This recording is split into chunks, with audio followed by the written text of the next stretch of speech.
The OECD has issued a stark warning about the UK economy. The conflict with Iran is projected to cause a deep recession harder than any other major economy. Let me translate this headline into real life.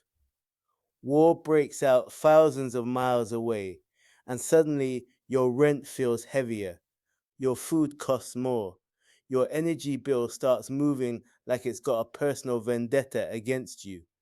And according to the Organization for Economic Cooperation and Development, if this war continues, everyone suffers, but Britain gets hit first and worst. So here's what's happening. The war involving Iran has triggered one of the biggest global energy shocks in decades. We're talking oil routes disrupted, gas supplies squeezed, shipping lanes under threat. And the OECD just dropped the warning. This isn't a regional issue. This is a global economic tremor. Growth slows, inflation rises, markets wobble. Global growth is now expected to fall to around 2.9%, with inflation rising sharply across major economies. But here's the twist. Not all economies take the hit equally. And Britain, As the recession bites, Britain feels the strain. We were told the factory is closing. It's devastating. Lots of bills are piling up. The impact zone widens. is standing right at the front of the impact zone. The OECD didn't sugarcoat it. They said the UK will suffer more than any other major economy from this war.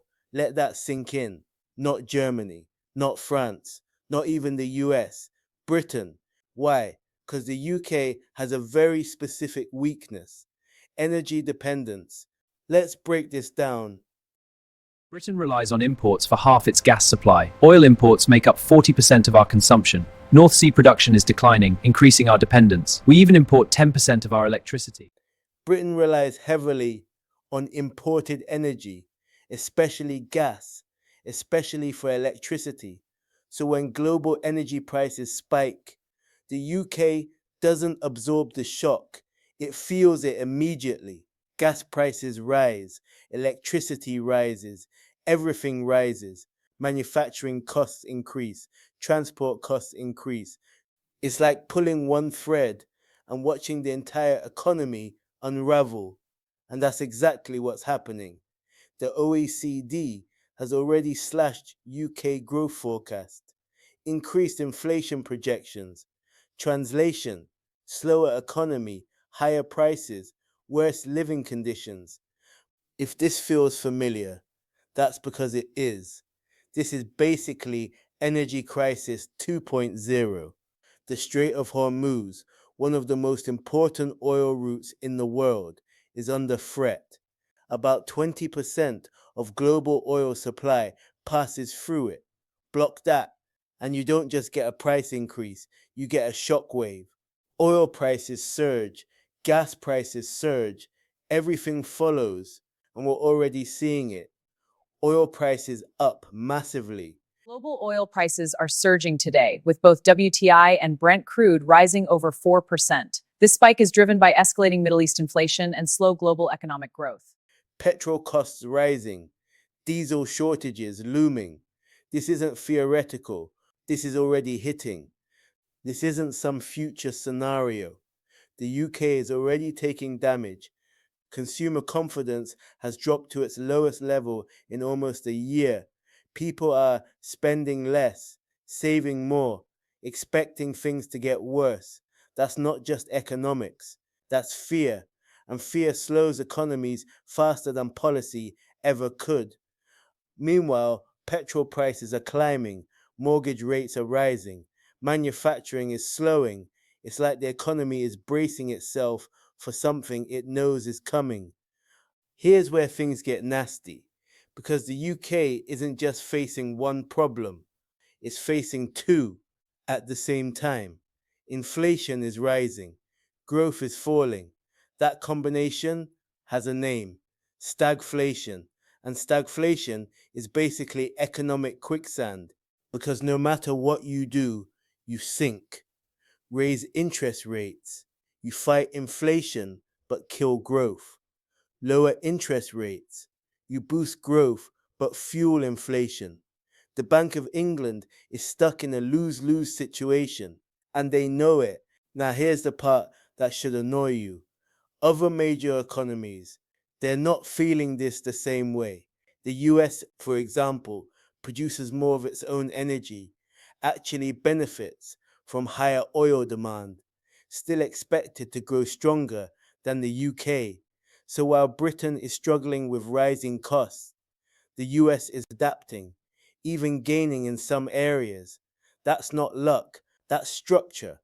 So naturally, you'd expect the government to step in, right? Not quite, because there's another problem: debt. The UK government doesn't have the same financial flexibility it had during previous crises. Support packages limited, carefully targeted, not enough to fully shield households. So people are essentially being told, we'll help a bit, but not enough to stop the pressure. Now zoom out, because this isn't just about Britain. The OECD made it clear this war affects all major economies. Markets are already reacting, stocks falling, confidence dropping, inflation expectations rising. And if the conflict continues, it gets worse. Less growth, more inflation, more instability, a slow bleed across the global system. So let's strip it down. This isn't just about war, it's about fragility. The UK economy isn't collapsing because of one event. It's being exposed. Exposed as energy dependent, financially constrained, structurally vulnerable. The war didn't create the weakness, it revealed it. And here's where the conversation needs to grow up a little, because it's easy to frame this as bad luck. A war happens, prices go up, everyone suffers. End of story. But that's not what this is. This is exposure, the kind that doesn't just show you what's broken, it shows you what was never built properly in the first place. Because ask yourself something simple: why is Britain, one of the wealthiest countries in the world, the most vulnerable? Not just affected, the most affected. That's not random, that's structural. Let's strip the excuses away. For years, the UK has reduced domestic energy resilience, increased reliance on volatile global markets, failed to build enough long-term protection against shocks. So when something like this happens, it doesn't bend, it jolts hard and fast. Now look at how that plays out in real life, not theory, not policy. Real life. Energy bills rise, households cut spending, businesses lose revenue, jobs get squeezed. And suddenly, you're not talking about global conflict. You're talking about fewer hours at work, higher grocery bills, less stability in everyday life. This is how war travels, not just through missiles, but through money. War travels through money, igniting conflicts with the power of wealth. It funds the machinery of battle, driving soldiers and tanks into chaos. The cycle continues, war fueling the economy. And here's the part that should bother you, because this isn't the first time. Think back: financial crisis, Brexit shock, energy crisis, cost of living surge. Each time, the system absorbs the hit, but never fully recovers its strength. It's like a body that keeps getting injured in the same place. At some point, it doesn't heal the same. So when the OECD says Britain will be hit hardest, they're not just analyzing this moment. They're reading a pattern of vulnerability, a pattern of exposure, a pattern of reacting to crises instead of preparing for them. And then there's the uncomfortable layer beneath all of this. Because resilience isn't just about infrastructure, it's about decisions, political decisions, economic priorities, long-term planning, or the lack of it. And right now, the UK is dealing with the consequences of years of choices that prioritize short-term stability over long-term strength.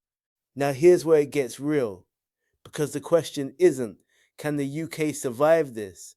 Of course it can. It always does. That's not the bar. The real question is, at what cost?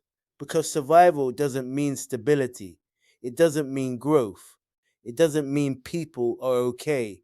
It just means the system didn't collapse. And if every crisis leaves the country a little weaker, a little more stretched, a little more reactive, then eventually something shifts. Not dramatically, not overnight, but gradually, quietly. The margin for error shrinks, the room to recover narrows, and the next shock hits harder than the last. So when you hear that Britain is the most vulnerable, don't just hear fear, hear a warning. Because vulnerability isn't just about what happens to you, it's about what happens next. Whether anything changes, whether anything is rebuilt, whether the system learns or just survives again. Because if every crisis is treated like an exception instead of a signal, then eventually you stop asking how to fix the system and start realizing this is the system